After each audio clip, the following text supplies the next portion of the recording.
নাজিরশাইল এবং মিনিকেট এই দুটো চালের দাম ব্যাপকভাবে বেশ বৃদ্ধি পেয়েছে এবং দুটো ঘটনা, একটা হচ্ছে আমরা দেখলাম যে হোলসেল লেভেলে যে ধরনের মূল্য বৃদ্ধি হয়েছে তার থেকে রিটেল লেভেলে দামের বৃদ্ধিটা অনেক বেশি হয়েছে। এটা কারণ আমরা খোঁজার চেষ্টা করছি, বোঝার চেষ্টা করছি, কারণ এটা অযৌক্তিক মনে হচ্ছে আমাদের কাছে। তো বাণিজ্য মন্ত্রণালয়ের পক্ষ থেকে আমরা যেটা করতে পারি সেটা হচ্ছে যে আমদানিকে উদারীকরণ করতে পারি। আমরা দেখেছি যে বিভিন্ন এই আলুর ক্ষেত্রেও আমরা দেখেছি যে আমরা উদারীকরণ করেছি, এক পর্যায়ে আলুর দাম ব্যাপকভাবে নেমে এসছে। তো আমাদের কাছে মনে হচ্ছে একটা সাময়িক মজুতদারি ঘটনা ঘটছে।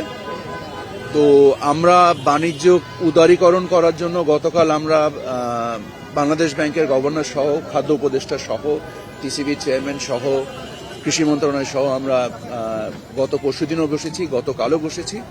বিষয়গুলোকে বাজারের সরবরাহ ব্যবস্থাকে আরও উন্নত করার জন্য আপাতত আমদানি কেন্দ্রিক ব্যবস্থা নিচ্ছি এবং ব্যাপক আমদানির প্রস্তুতি চলছে।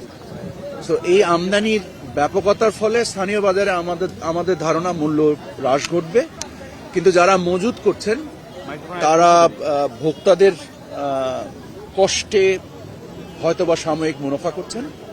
আমি আশা করি যে, কারণ আমাদের তথ্য উপাত্ত অনুযায়ী বাজারে চালের কোনো ঘাটতি নেই, সরকারের নিজস্ব যে মজুত সেখানেও ঘাটতি নেই, স্থানীয় উৎপাদনেও তেমন ঘাটতি নেই, কারণ আমরা আমনের ভরা মৌসুম পার করছি এই মুহূর্তে।